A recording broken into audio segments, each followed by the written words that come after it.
Leo Tolstoy की एक बहुत ही प्रसिद्ध कहानी है। कहते हैं कि पुराने रूस में 3 फकीर बहुत प्रसिद्ध हो गए।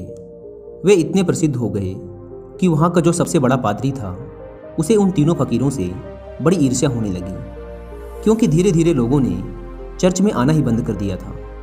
चर्च से लोगों की भीड़ बिल्कुल गायब सी हो गई थी। अब सभी लोगों ने उन 3 फकीरों के पास ही जाना शुरू कर दिया था। वहाँ का प्रधान पादरी सोचता कि ये तीनों कौन हैं जो मेरे रहते संत बन गए, क्योंकि ईसाइयत में एक प्रथा है कि जब तक चर्च किसी इंसान को मान्यता ना दे दे तब तक वो संत नहीं बन सकता।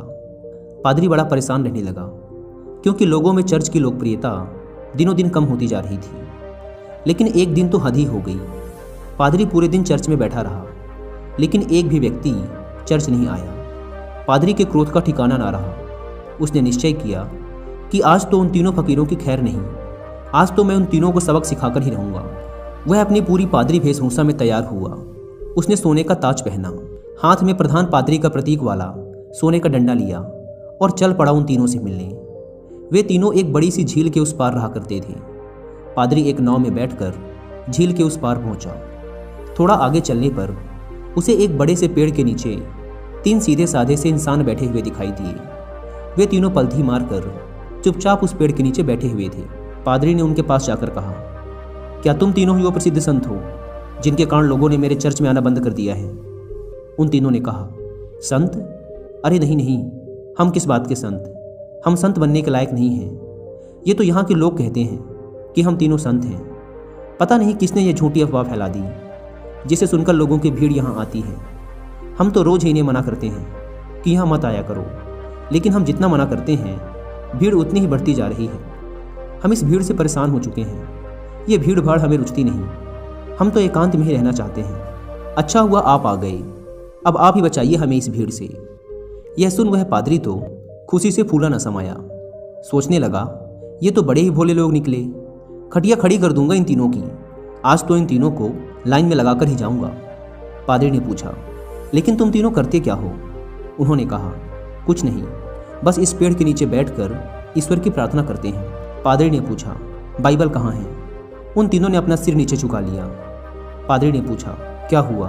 उन्होंने कहा, अब क्या बताएं आपसे, हम तीनों ही अनपढ़ हैं, हमें पढ़ना नहीं आता। बाइबल रखकर भी क्या करेंगे? यह सुनकर तो वह पादरी और भी खुश हुआ। सोचने लगा, अनपढ़ हैं फिर भी इतने सारे लोगों को बेवकूफ़ बना रखा है। इनकी तो मैं मटिया मेट कर डालूंगा, पूरे शहर के सामने इनकी बेइज्जती करूंगा। पादरी ने पूछा, फिर तुम लोग प्रार्थना कैसे करते हो? चर्च की प्रार्थना तो तुम्हें याद होगी ना? यह सुन उन तीनों ने फिर से अपना सिर नीचे झुका लिया। पादरी ने पूछा, अब क्या हुआ? तुम लोगों ने फिर से अपना सिर नीचे क्यों झुका लिया? उन्होंने कहा, क्या बताएं, बड़ी लज्जा आ रही है आपसे बताते हुए कि हमें प्रार्थना भी नहीं आती। पादरी ने आश्चर्य से कहा, क्या तुम्हें प्रार्थना भी नहीं आती? उन तीनों ने नाम में अपना सिर हिला दिया। पादरी ने कहा, फिर तुम तीनों प्रार्थना करते कैसे हो? उन्होंने कहा, आपके चर्च की प्रार्थना तो बड़ी लंबी चौड़ी है, हम अनपढ़ गवारों को याद ही ना हो पाई, और फिर गलत पढ़ने का कोई मतलब भी नहीं है। इसलिए बहुत सोचने के बाद, बहुत गणित भिड़ाने के बाद हमने अपनी खुद की एक प्रार्थना बना ली। यह सुन पादरी जोर से चिल्लाया, क्या तुमने अपनी खुद की प्रार्थना बना ली? प्रार्थना तो सर्वमान्य होती है, शास्त्रों में लिखी होती है, हजारों हजारों साल पुरानी होती है। जीसस को तो प्रार्थना खुद परमात्मा ने सिखाई थी, लेकिन तुम लोगों ने अपनी खुद की प्रार्थना बना ली।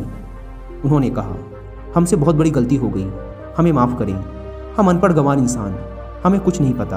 अब आप हमें जो प्रार्थना सिखाएंगे हम वही प्रार्थना आज से करेंगे। हम आपके पैर पड़ते हैं, हमसे बहुत बड़ी गलती हो गई, हमें क्षमा करें और आप हमें अपनी वाली प्रार्थना सिखाएं। लेकिन पादरी के मन में भी जिज्ञासा जागी कि देखूं तो इन्होंने कौन सी प्रार्थना बनाई है। पादरी ने कहा, पहले तुम लोग मुझे अपनी प्रार्थना सुनाओ। उन्होंने कहा, नहीं महाराज, हम अनपढ़ों की प्रार्थना का कोई मतलब नहीं। आप हमें और शर्मिंदा ना करें, आप हमें अपनी वाली प्रार्थना सिखाएं। लेकिन पादरी नहीं माना। इसलिए पादरी के बार बार कहने पर आखिर में वो अपनी प्रार्थना सुनाने के लिए राजी हो गए। उन्होंने कहा, हमने बहुत सोचा, बहुत विचार किया, लेकिन हमें कोई प्रार्थना ना सूझी। फिर हमें याद आया कि ईसाइयत में तो भगवान के 3 रूपों को माना गया है, इसलिए हमने इसी पर अपनी प्रार्थना बना दी। अगर आप हमारी प्रार्थना सुनेंगे तो हम पर हंसेंगे। इसके बाद वे तीनों चुप हो गए। पादरी ने कहा, अरे बताओ, नहीं हंसूंगा मैं। उन्होंने कहा, भगवान के 3 रूप हैं, इसलिए हमने प्रार्थना बना दी कि हम भी 3, तुम भी 3, हम पर कृपा करो। यह सुन तो वह गंभीर पादरी भी हंस पड़ा। बोला, जिंदगी में बहुत प्रार्थनाएं सुनी, पर ऐसी प्रार्थना कभी ना सुनी।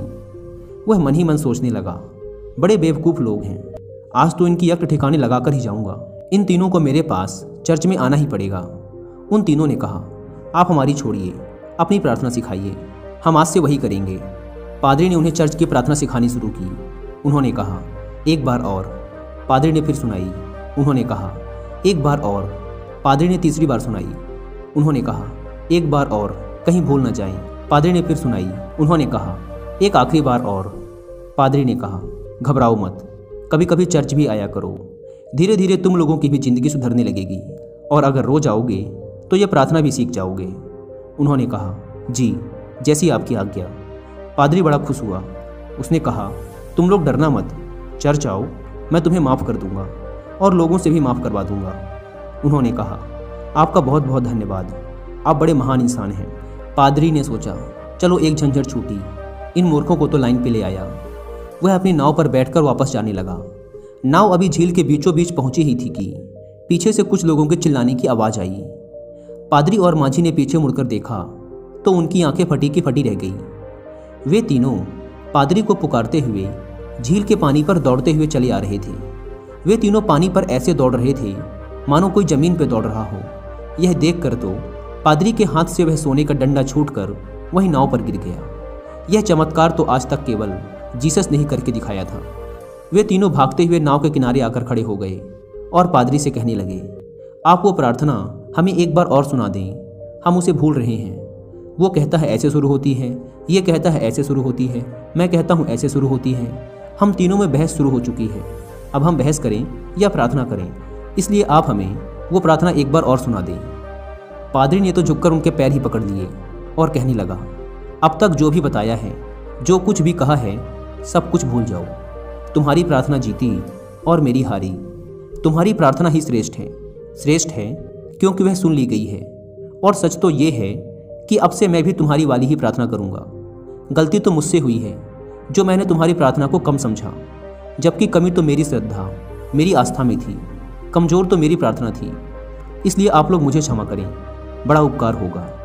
वे तीनों फकीर बोलते रहे कि आप एक बार हमें अपनी वाली प्रार्थना और सुना दें, लेकिन वह पादरी चुपचाप अपना सिर नीचे झुकाए वहाँ से चला गया। दोस्तों, अगर आप लियो टॉल्स्टॉय द्वारा लिखी और भी ऐसी कहानियाँ सुनना चाहते हैं तो आप इन्हें सुन सकते हैं कुकू FM ऐप पर। Kuku FM India